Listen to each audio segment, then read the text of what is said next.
Seigneur, nous t'apportons ces moments, ces instants.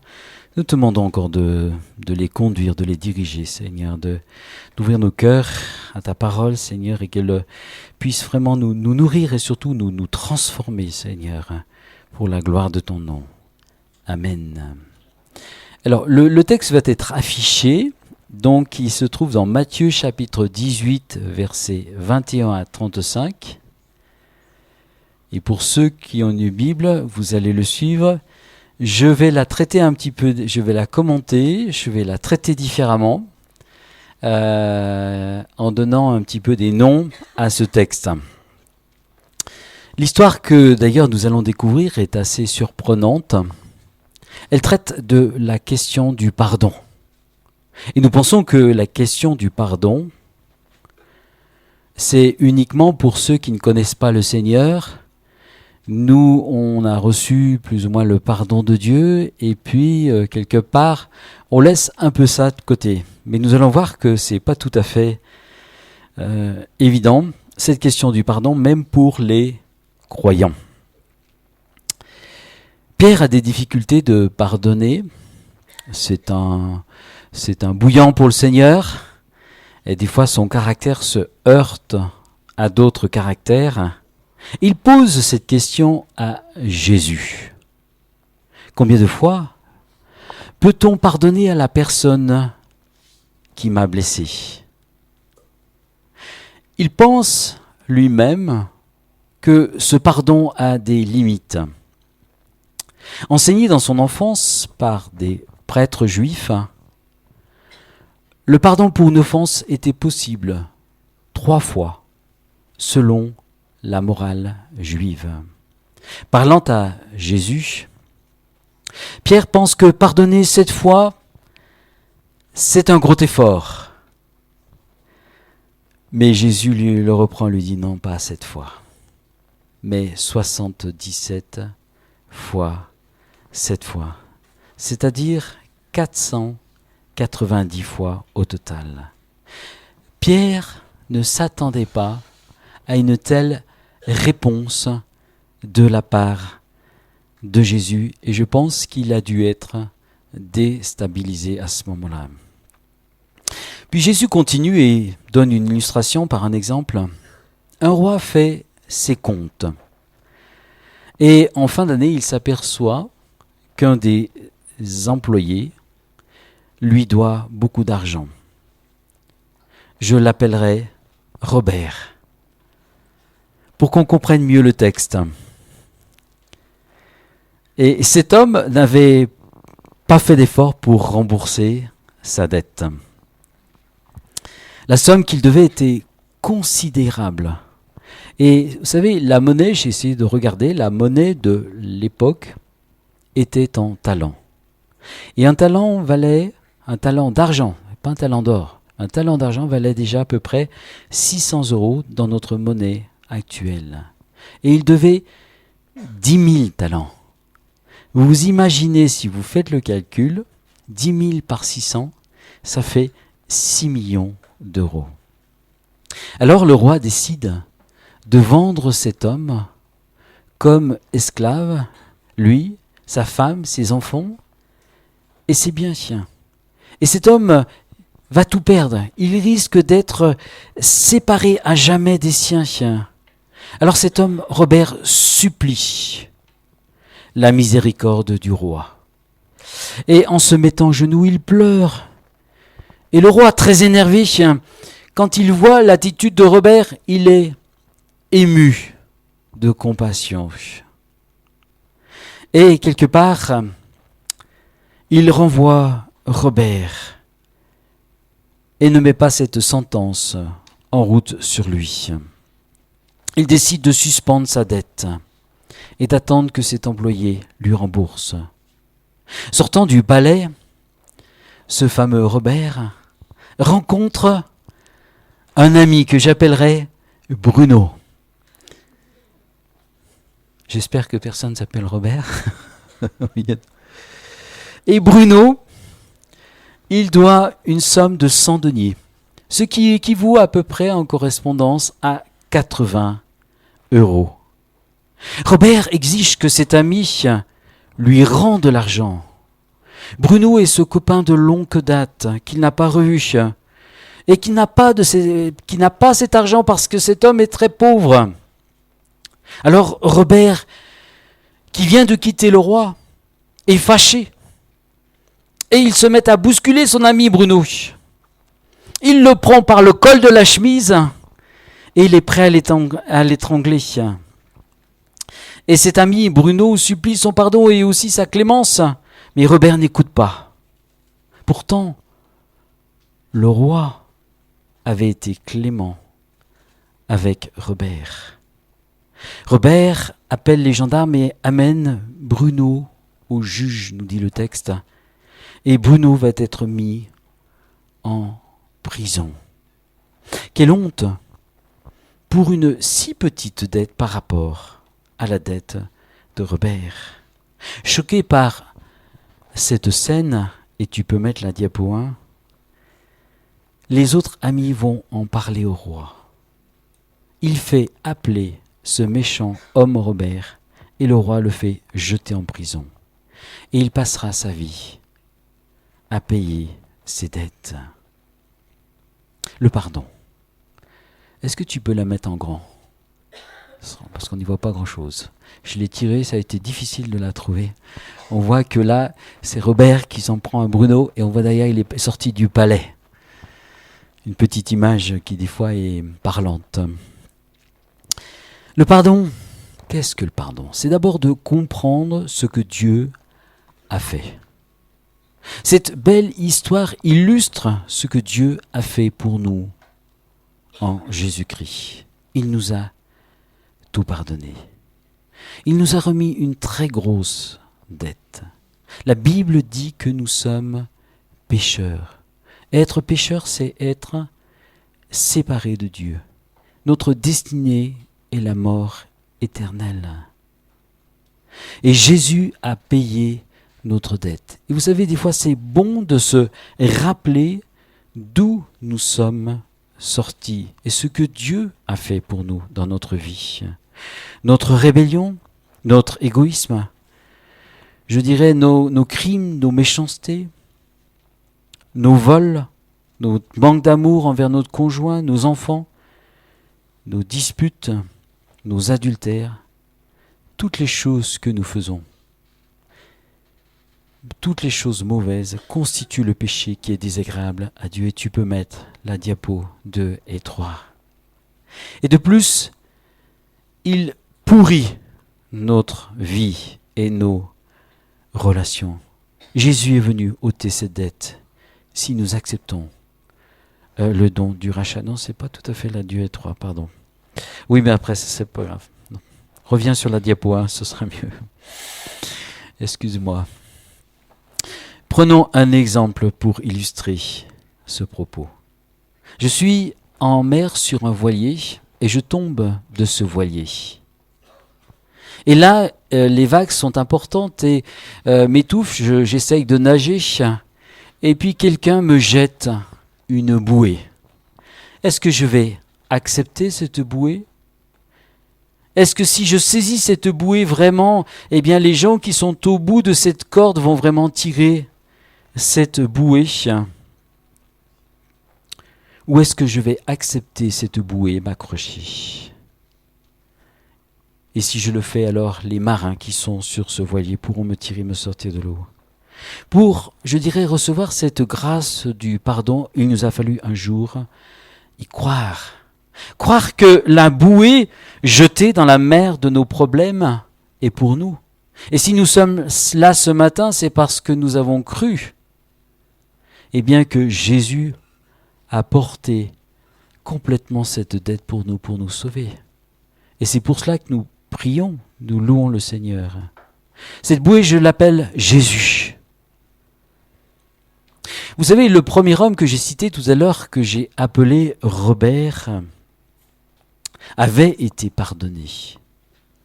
Le roi avait été clément avec lui. Et il lui avait permis de vivre sans être placé dans une prison au départ. Parce que le roi avait été touché par les larmes de repentance de cet homme Robert. Cet homme Robert avait reçu cette clémence du roi. Mais Robert quitte le palais. Et dès qu'il voit Bruno, il lui exige de lui rembourser cette modique somme, cette petite somme de 80 € qu'il lui devait. Robert est en colère et porte plainte contre Bruno, qui lui doit une petite somme. Cet homme, Robert, n'a pas réalisé l'immense grâce que Dieu lui a fait. Et est-ce que nous réalisons l'immense grâce que Dieu nous a faite en Jésus-Christ? Beaucoup de chrétiens ont des problèmes avec le pardon. Pourtant, la porte du royaume de Dieu, c'est le pardon. C'est le pardon. Dieu m'a pardonné. Dieu a touché mon cœur. Dieu a changé ma vie. J'ai compris que cette faute, il l'a portée sur la croix pour moi. Et quand je l'accepte, je reçois son pardon complet. De telle sorte que si j'avais mauvaise conscience avant, je n'ai plus mauvaise conscience parce que son pardon m'a transformé. Son pardon m'a libéré. Je crois que dans le cœur de Robert, il y avait quelque part une fausse repentance. Il y avait une fausse posture pour faire patienter le roi. Il n'a pas compris, cet homme, qu'il risquait très gros pour sa vie si ce roi décidait de le vendre comme esclave, lui, sa famille, et s'il allait vendre ses biens. Il allait être séparé, il allait tout perdre. Sa famille allait être disloquée. Beaucoup de gens ne réalisent pas que leur consommation de drogue, d'alcool excessif, leur méchanceté, leur adultère, leur tromperie sont en train de les perdre. Alors c'est sûr que peut-être les grosses choses partent quand on se tourne vers le Seigneur, mais il y a des gens qui gardent encore la tromperie dans leur cœur et ils ne sont pas nés de nouveau, ils ne sont pas transformés. Et tôt ou tard, le résultat va les amener à la déchéance morale et à la destruction de tout ce qu'ils ont bâti. Ils vont perdre la confiance de leurs amis et ils pourront mourir seuls, malades, isolés, dépressifs. Est-ce que nous voulons cela ou plutôt ouvrir les yeux sur cette grâce infinie de Dieu? Parce que lui nous donnera de dominer sur ses passions. J'ai vu des hommes et des femmes qui se sont approchés de l'Évangile, mais qui n'ont pas compris l'importance de ce que Dieu a fait pour leur vie. Ils se sont approchés, ils ont goûté une sorte de joie du salut, mais leur cœur n'a pas été changé, transformé. Et le résultat, c'est que quelques années, c'était leur passion qui les emportait, parce qu'ils n'étaient pas nés de nouveau. Dieu nous a pardonné. Il nous faut comprendre profondément ce qu'il a fait pour nous. Le pardon, c'est aussi un choix déterminé et volontaire. Ça, j'ai parlé du pardon que Dieu nous a donné, qu'il nous faut comprendre. Mais maintenant, le pardon que nous, ensuite, nous devons donner.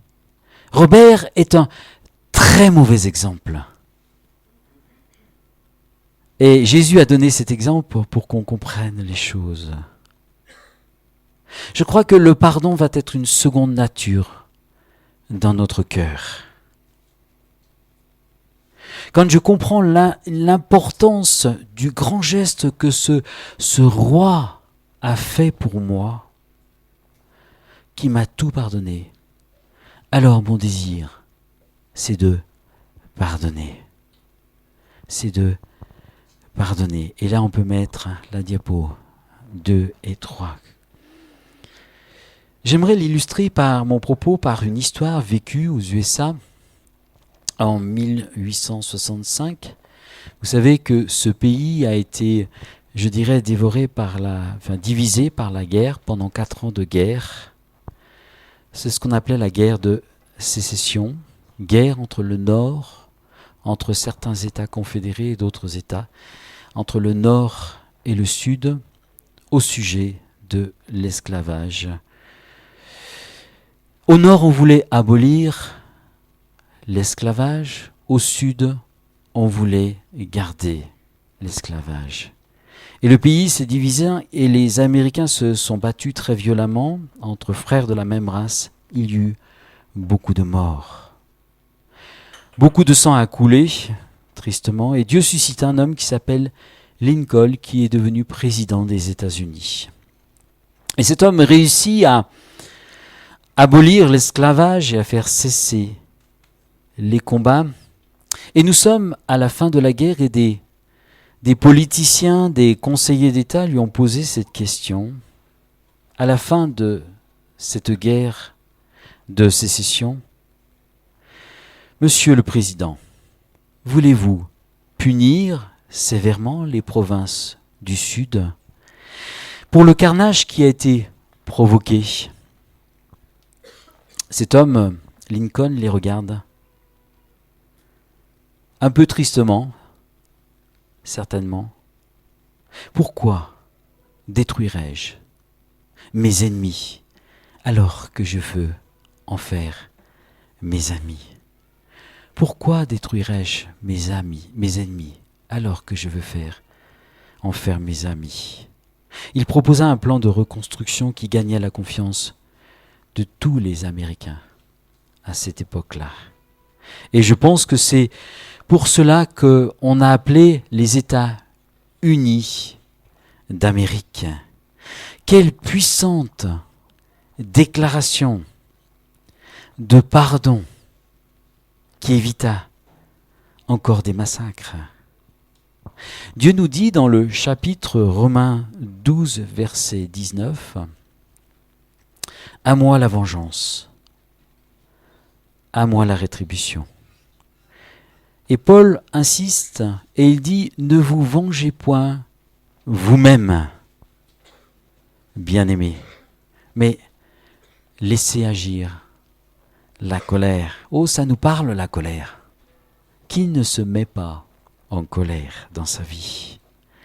Et Paul insiste encore, il lui dit « Ne te laisse pas vaincre par le mal, mais surmonte le mal par le bien. » J'ai parlé de la nouvelle naissance.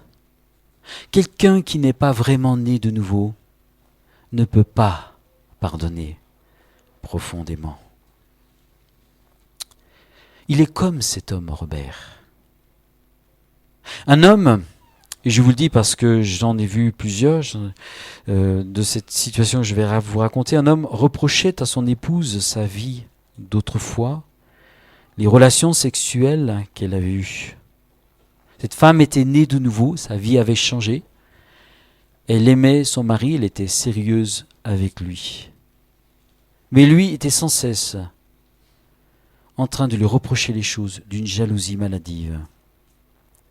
Les reproches étaient constants et les scènes de ménage étaient violentes. Cet homme, mes amis, n'était pas né de nouveau. Il n'était pas né de nouveau. Et je pense que nous aurons un jour des surprises. Nous voyons ce texte qui se trouve aussi dans l'évangile de Matthieu, où Jésus fait inviter des gens dans sa salle du royaume. Et à un moment donné, il reproche à un homme, lui dit « Mais pourquoi tu n'es pas revêtu de ta robe ?» Et cet homme, nous dit le texte, est chassé parce qu'il n'a pas revêtu cette robe de la nouvelle naissance, cette robe du pardon. Où en sommes-nous avec le pardon, clairement? Est-ce que nous pardonnons de tout notre cœur? Est-ce que nous conservons des ressentiments, des amertumes contre les uns les autres? Une personne qui est née de nouveau a un regard nouveau sur soi, sur la vie, sur les autres. Paul nous dit clairement que l'amour pardonne un petit peu. Non, il pardonne tout. Ça veut pas dire ça veut pas dire que s'il y a des choses à dire, on ne les dira pas. Mais on doit être prêt à pardonner. Vous savez, le refus du pardon nous ronge comme un cancer, un ulcère. Nous avons eu quelques années un médecin qui nous a parlé de la conséquence. Nous l'avons évité pour des conférences de la conséquence du non-pardon sur sur l'état psychique et physique des gens. Et des spécialistes médicaux mettent en évidence que le non-pardon affecte la santé de l'homme et l'âme de l'homme. Des gens qui ont des fois des problèmes de mauvaise digestion, des gens qui ont des dérèglements hormonaux, qui sont liés directement à ce refus de pardon. Il y a des gens qui disent « Oh, j'ai des aigreurs aujourd'hui ». Et au fond d'eux, ils sont tourmentés par des amertumes non réglées, par des inquiétudes aussi sur l'avenir. Pierre, l'apôtre Pierre, il pensait que c'était difficile. Il s'est dit « Je vais donner un chiffre, c'est super, 7 c'est un chiffre parfait. » Je vais dire à Jésus « Oh, il faut à peu près pardonner 7 fois. » Pour lui, ça lui paraissait tellement énorme. Et Jésus le regarde, peut-être avec un petit peu de sourire dans le visage. Non, Pierre, pas 7 fois, mais 77 fois, 7 fois. Pierre mettait une limite à ce pardon, mais Dieu en avait une autre pour lui. Voici la limite où ta foi doit t'amener.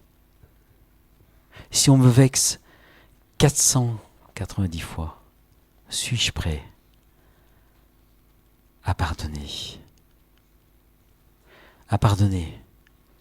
Et aussi oublier, tu peux mettre la diapo 2 et 3, c'est juste une question sur les 3, 4, je veux dire 4, voilà, les querelles. Ça c'est un couple qui s'aime et qui s'entend ou qui s'explique. Et ensuite, tu peux mettre la diapo suivante. Vraisemblablement, il n'est pas content. Et il part en guerre. Et la troisième idée, la première idée, c'est que Dieu nous a pardonné. Il nous a remis tellement une grande dette, que nous sommes aimés de lui, et qu'il veut que nous comprenions ce pardon, et qu'il veut que nous apprenions aussi à donner ce pardon aux autres. Et la troisième idée, c'est le pardon, c'est l'oubli de la faute de l'autre. Pas facile. Dieu efface nos péchés. Vous savez, nos péchés sont un petit peu, moi j'explique ça des fois, tout simplement, sont visibles un petit peu comme si vous écrivez sur un tableau noir. Ceux qui sont de ma jeunesse, de mon âge, ont connu les instituteurs avec les craies, les tableaux noirs. Je crois qu'aujourd'hui les tableaux ont certainement changé. Mais enfin, bon, il y a toujours des fois des tableaux. Et l'instituteur donc écrivait avec sa craie sur le tableau noir. Et des fois, c'était un des élèves qui était chargé d'aller effacer ce tableau noir. Et Dieu prend le soin d'effacer un à un, avec son éponge particulière qui est le sang de Jésus, notre péché. Dans un autre texte, il nous est dit qu'il les jette au fond de la mer. Et un prédicateur a rajouté, il est aussi écrit « pêche interdite ». Mais ce n'est pas toujours ce qu'on fait. Il est fidèle et juste pour nous pardonner et nous purifier de toute iniquité. 1 Jean 1, 7 à 9. L'homme, vous savez, garde une mémoire de la faute de l'autre. Et il est amer de la blessure subie. L'objectif de Dieu est de nous amener à oublier la faute des autres. Je me rappelle de cet homme que nous avions invité, c'était dans les années où nous avions fait une conférence à la salle Pierre Lamy, c'était dans les années 90. Et cet homme racontait une histoire qui s'était passée avec en fait un jeune homme et une jeune fille. Tous les deux étaient chrétiens. C'était au Canada, à Montréal. Et en fait, tous les deux donc allaient à une église. À un moment donné, ils se sont trouvés bloqués sur un pont. Deux jeunes sont arrivés. Ils ont violé la jeune fille. Et ils ont tué, enfin ils ont jeté par le pont, je crois, l'un et l'autre. Ça a été un très grand drame. Un très grand drame. Le pays a été beaucoup bousculé par cette situation. Et la famille c'est de la fille. La famille de la fille était chrétienne engagée. Et ils ont mis du temps, beaucoup de temps, mais ils ont fait un travail sur le pardon. Et on voit dans le film, ils ont même un jour reçu chez eux un de ceux qui a participé à cette tuerie. Ils sont allés voir même l'autre personne et lui ont pardonné. Et on voit, eh bien, dans cet autre exemple, cette autre personne, les parents du garçon, qui eux qui n'avaient pas enclenché le pardon, qui n'avaient pas pu faire un travail sur le pardon. Vous savez, c'est pas facile.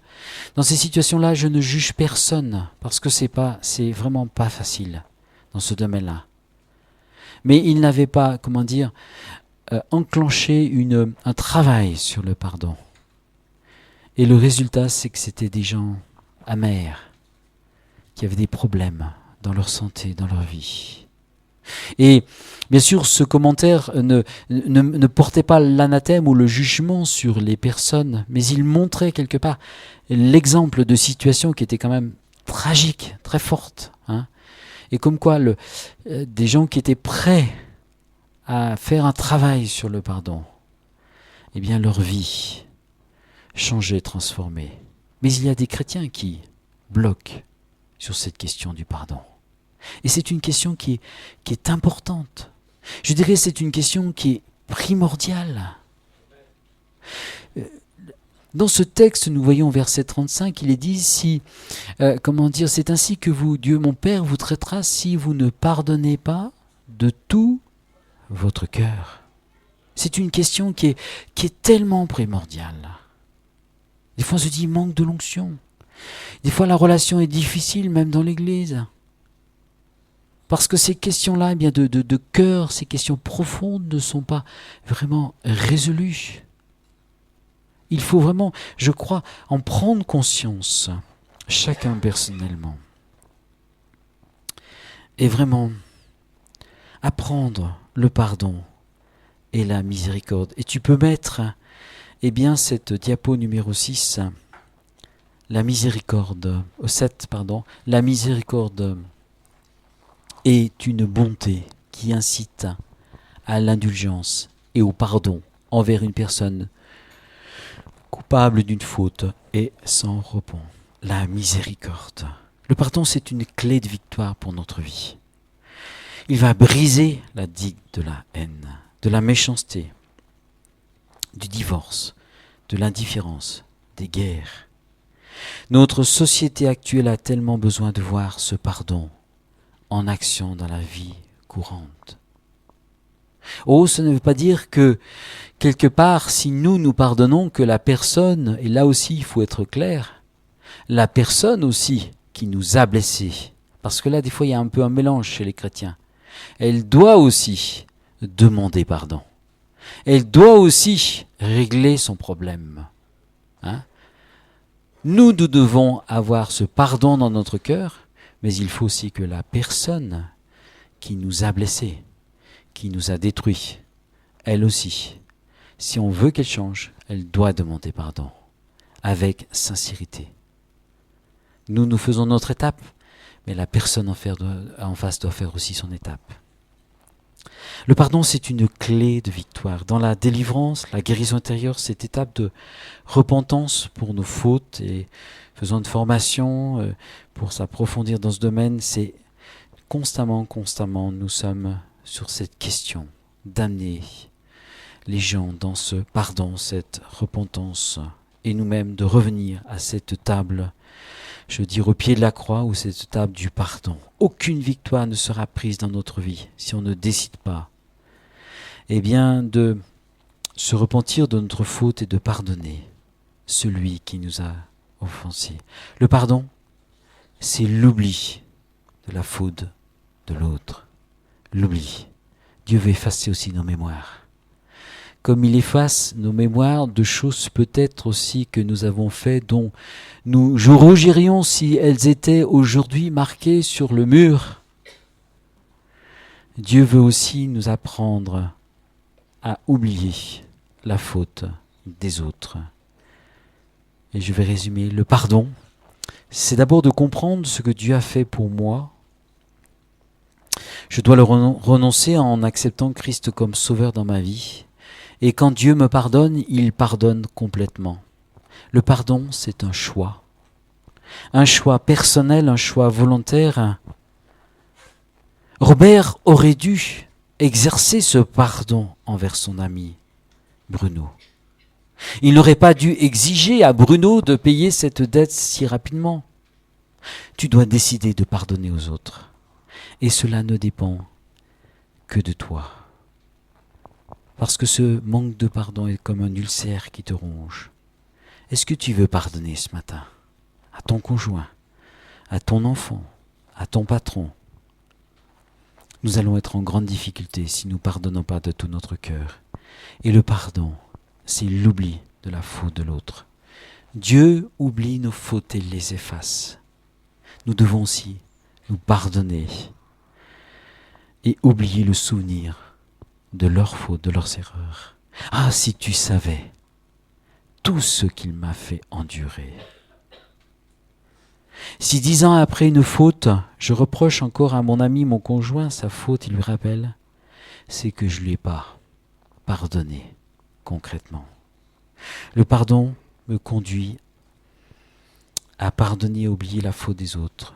Est-ce que nous voulons rentrer dans ces réalités qui sont si simples, si vraies, si profondes, mais combien nous avons besoin de les vivre et de sans cesse y revenir, parce que nous sommes dans un monde tout autour qui est tellement agité, tellement dans c'est quelque part cette haine ambiance, ce ressentiment, que nous devons vivre, non pas selon les réalités de ce royaume qui est présent, mais les réalités du royaume des cieux, et d'avoir en nous les valeurs du royaume des cieux. Amen. De vivre profondément ce que l'Évangile nous dit du royaume des cieux, afin que le royaume des cieux soit manifesté, qui est l'amour, la paix, la joie, la bonté en nous. Amen. Je vais simplement prier avec vous. Seigneur, nous sommes là devant toi. Et tu nous interpelles par ta parole. Et ce n'est pas parce que j'en ai parlé ce matin que je suis exempte de quelque part d'obéir à cette parole et de me remettre en question. Mais je te prie afin que cette parole soit une parole de vie.